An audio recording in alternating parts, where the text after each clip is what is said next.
De lo ocurrido en el país en el año 2010, ¿qué recuerda más? De la República de Colombia. ¿Esto El más alto honor. o esto? Estado de calamidad en el departamento de Bucaramanga quedó prácticamente bajo el agua. Las intensas lluvias provocaron Fuertes inundaciones en el nororiente. El rompimiento de varios jarillones de cerca de Más 20 de 100 viviendas se vieron afectadas por el temporal. Juan Manuel Santos se posesiona y empieza a dirigir la nación, preparando su ambicioso plan de desarrollo. Pero la naturaleza desconoce los tiempos del hombre e irrumpe de manera estruendosa.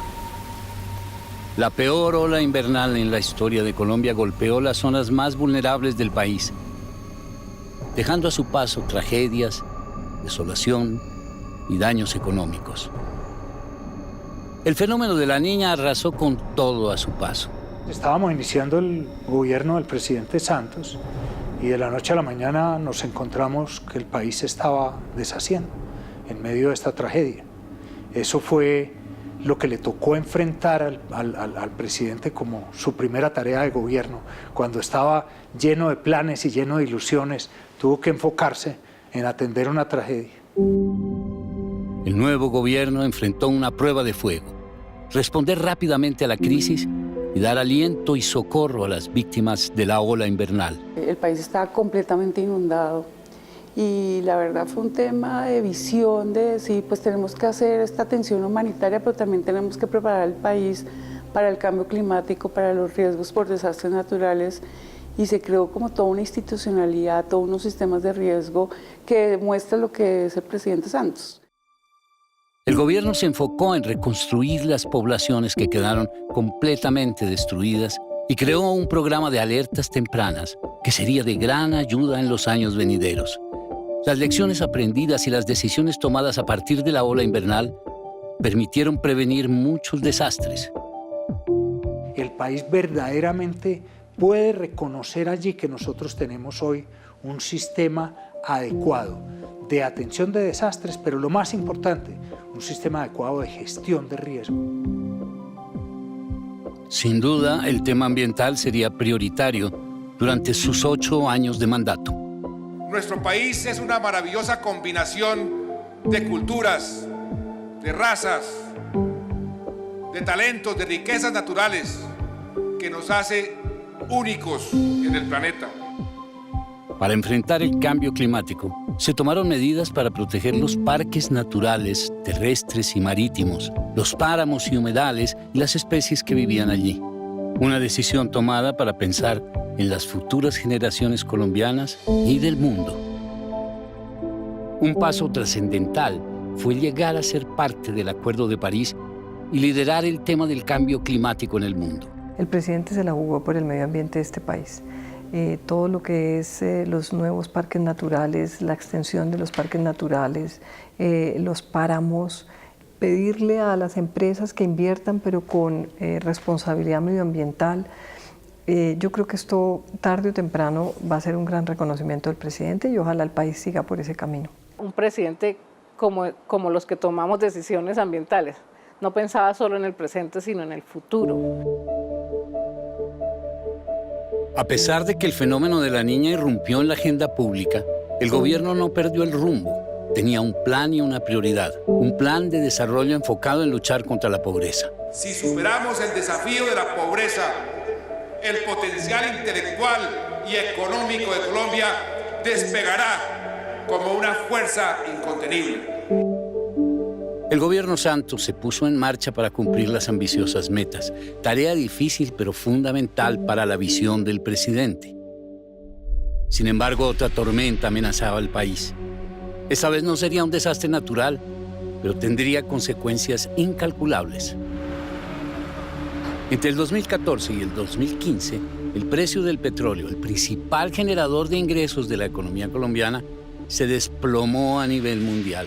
La crisis del sector petrolero. La caída de los ingresos del gobierno por la crisis petrolera. El precio por barril más bajo desde El pasado, Ecopetrol anunció varias reducciones en sus inversiones de capital. Se produjo el choque más fuerte a la economía colombiana desde la gran crisis de los años 30. Numerosas empresas se declararon en quiebra y la economía mundial colapsó. En ese momento el reto del gobierno fue ¿qué hacer para enfrentar la crisis? ¿Realizar recortes? ¿Qué pasaría con el gasto social? ¿Y el plan para reducir la pobreza?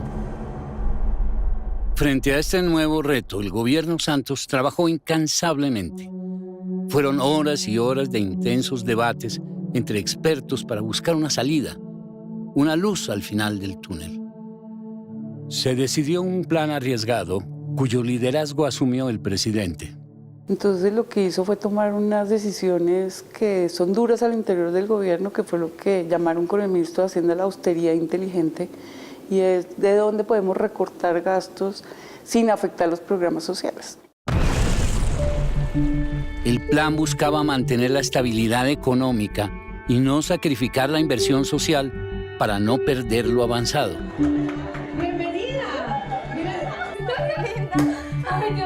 El objetivo era seguir combatiendo la pobreza, mantener la economía a flote y cumplir las metas establecidas. Los resultados que se dieron fueron mejores de lo esperado. Se realizaron avances sociales importantes en materias de cobertura y solución de viviendas, agua potable y una notable reducción de la pobreza. La mesa estaba llena de ministros. Cuando le mostramos la caída que hubo en pobreza, me acuerdo que él se emocionó mucho y dijo, bueno, realmente este objetivo me importa tanto como firmar la paz. Y lo impensable ocurrió. Logramos por primera vez en la historia garantizar una cobertura universal en educación. Yo creo que hay una cosa que a la gente se le olvida. Por primera vez en la historia del país, la educación pública es totalmente gratis. Es decir, en este momento no hay disculpa, por decirlo así, para que una persona no vaya a educación pública, que es una educación pública en general de muy buena calidad. Por primera vez, un mandatario colombiano había destinado un mayor presupuesto para la educación que para la defensa. Cada vez es mayor el número de personas que van a estudiar en universidades, instituciones de alta calidad. Esto no solo cambió la vida de 40.000 individuos, sino de 40.000 familias.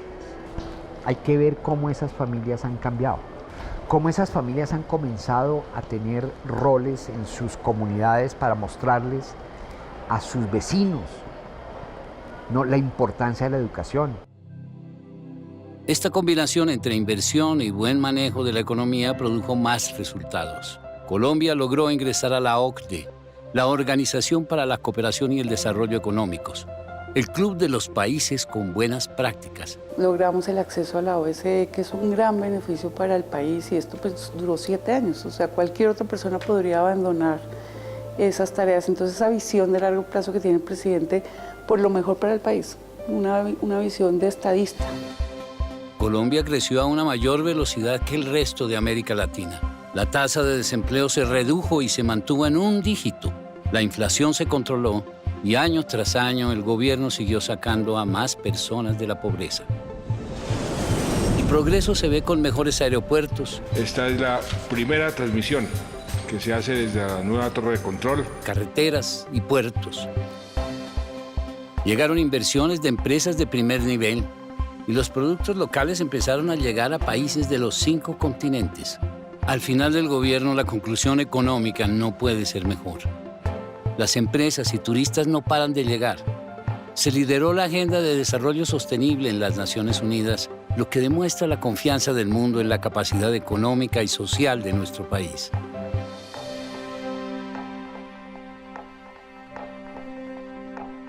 Paralelo a las tormentas ambientales y económicas, estaba el reto de la paz, el principal anhelo de los colombianos.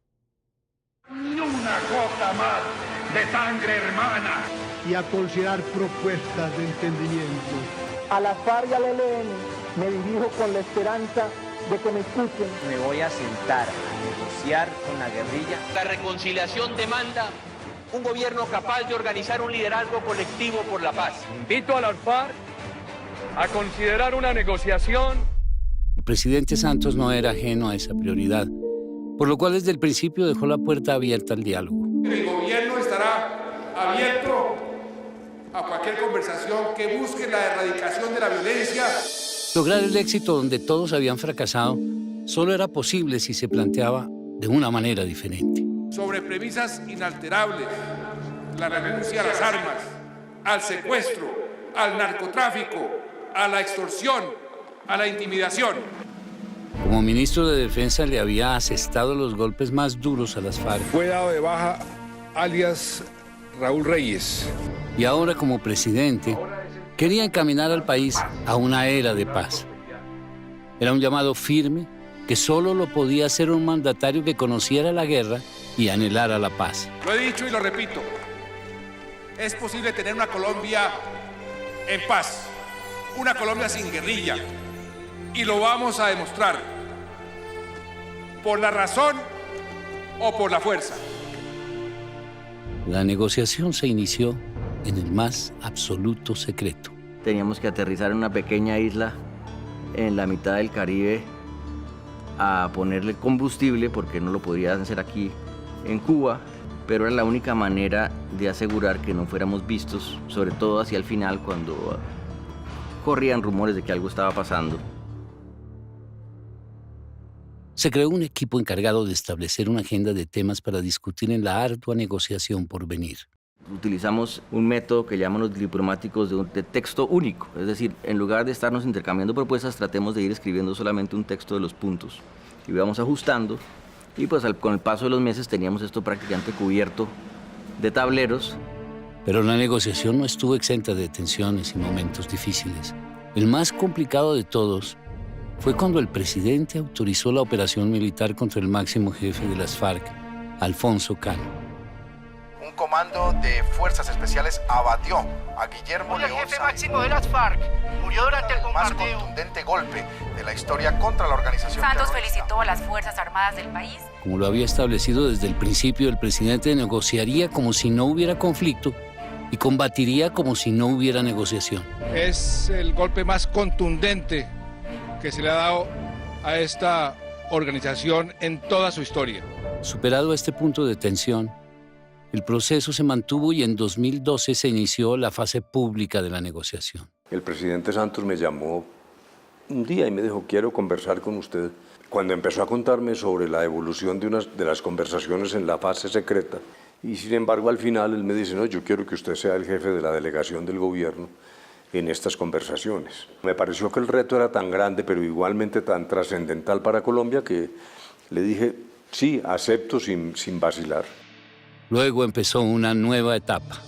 Hoy les quiero anunciar que estas reuniones exploratorias han culminado con la firma de un acuerdo marco entre el Gobierno Nacional y las FARC. Para ello reforzó el equipo.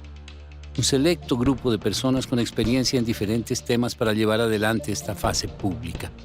Y a pesar de las tensiones políticas, el presidente mantuvo firme su rumbo. Nunca perdió, dijéramos, la ruta y el propósito final de lo que hacía. En momentos muy difíciles de discusión nacional, en estas alzas y bajas, donde se generaban, dijéramos, momentos de crisis, el presidente mantuvo la serenidad y el propósito final de lo que queríamos todos, que era evitar más sufrimiento a los colombianos. El proceso tuvo altos y bajos, momentos en los que parecía imposible avanzar. Me apoyó en suspender las conversaciones y yo creo que ese fue el momento más difícil, entre muchos otros, de las conversaciones que siempre fueron tremendamente accidentadas.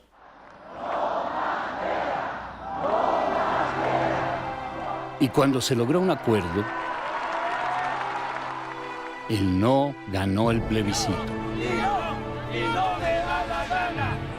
Hoy me dirijo al país como presidente de todos los colombianos, tanto de los que votaron por el no como de los que votaron por el sí, de todos los colombianos. Fue otra prueba en la que se debió abrir de nuevo la negociación y después de conciliar, un nuevo acuerdo surgió. Los ajustes incluyeron las objeciones planteadas por la oposición y las ideas aportadas por los líderes sociales. Con el mundo en vilo, pendientes de lo que pasara en Colombia, el presidente Santos y su equipo persisten en el empeño y los colombianos salen a manifestarse a favor de la paz. El mundo responde y nos manda un mensaje. El Comité Noruego del Premio Nobel ha decidido darle el Premio de la Paz al presidente de Colombia, Juan Manuel Santos. Con este impulso se termina el proceso que culmina con la firma del Acuerdo del Teatro Colón. La paz por fin había llegado. 9 meses más tarde, esta guerrilla estaría concentrada, Fusil, 00, 15, 8. desarmada y lista para su paso a la reincorporación a la vida civil. Millones de víctimas esperaron este momento.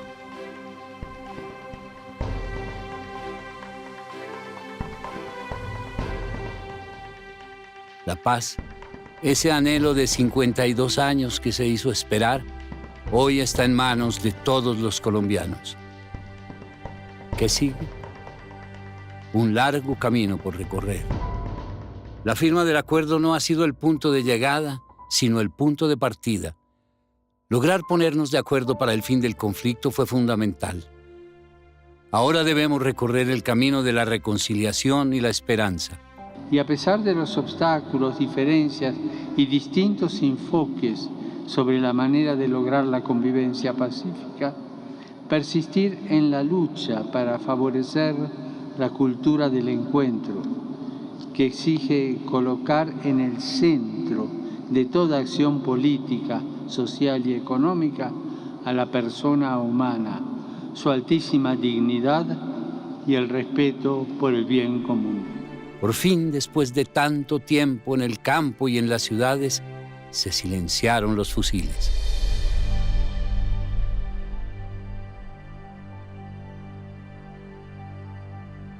Si la paz fue un propósito del presidente Santos, consolidar una visión internacional de Colombia era un objetivo fundamental.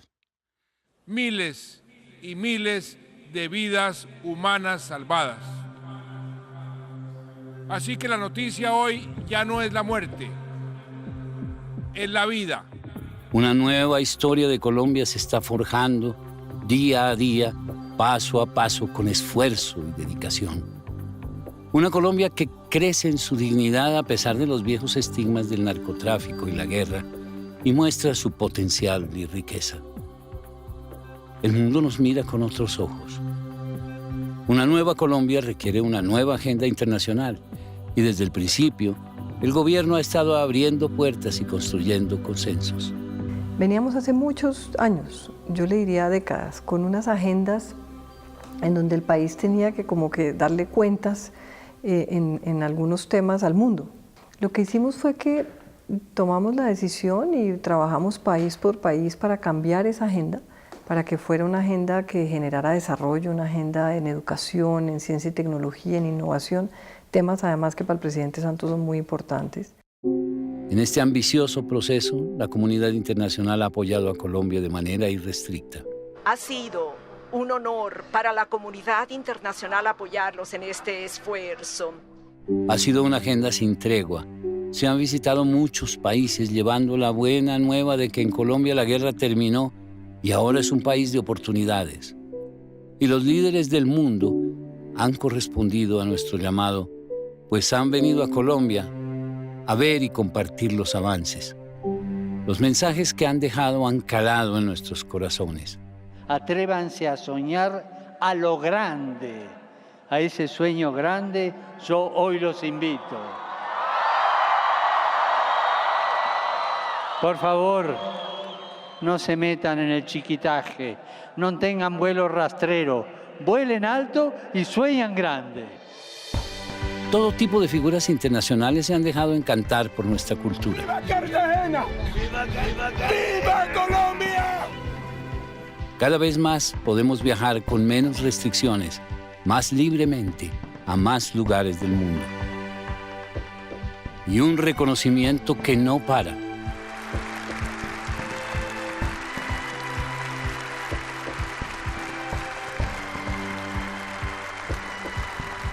Colombia ahora es mensajera de noticias positivas.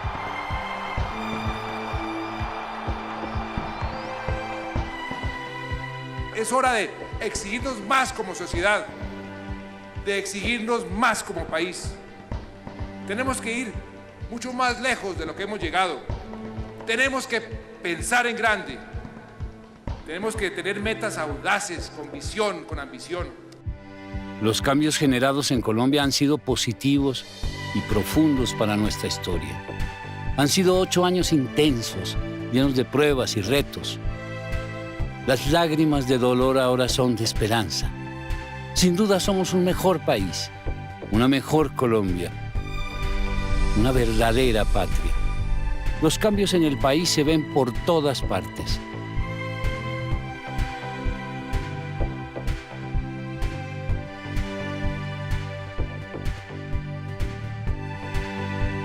Estos 8 años serán recordados porque se salvaron muchas vidas. Por eso, al final de su mandato le hicimos esta pregunta al señor presidente. ¿Qué país le deja a su nieta? Pues a mi nieta y a todos los niños y los que están por nacer. Le dejamos un país mejor del que recibimos, que es lo que aspira cualquier gobernante, pero con unos aspectos especiales que me satisfacen mucho. Les dejo un país en paz, un país sin las FARC. Dejo un país con más equidad, con mucho menos pobreza, con muchas más oportunidades para todos los colombianos. Dejo un país con la educación, que es la inversión más importante que puede hacer cualquier sociedad, como el primer rubro, un país con acceso a la educación para todos los niños y niñas del grado 0 al grado 11 en los colegios públicos totalmente gratis, un país con cobertura universal en salud, un país con una verdadera revolución en materia de infraestructura, las carreteras, los puentes, los aeropuertos, los puertos, y un país posicionado ante la comunidad internacional como nunca antes. Hoy los colombianos nos respetan, nos escuchan, nos convertimos en un país relevante en las discusiones internacionales, un país con un futuro mucho mejor y donde el medio ambiente, que es tal vez nuestra mayor riqueza, nuestra biodiversidad, nuestro patrimonio cultural, que es maravilloso, lo hemos protegido y hemos sentado las bases para que las generaciones futuras lo sigan protegiendo. Muchas gracias.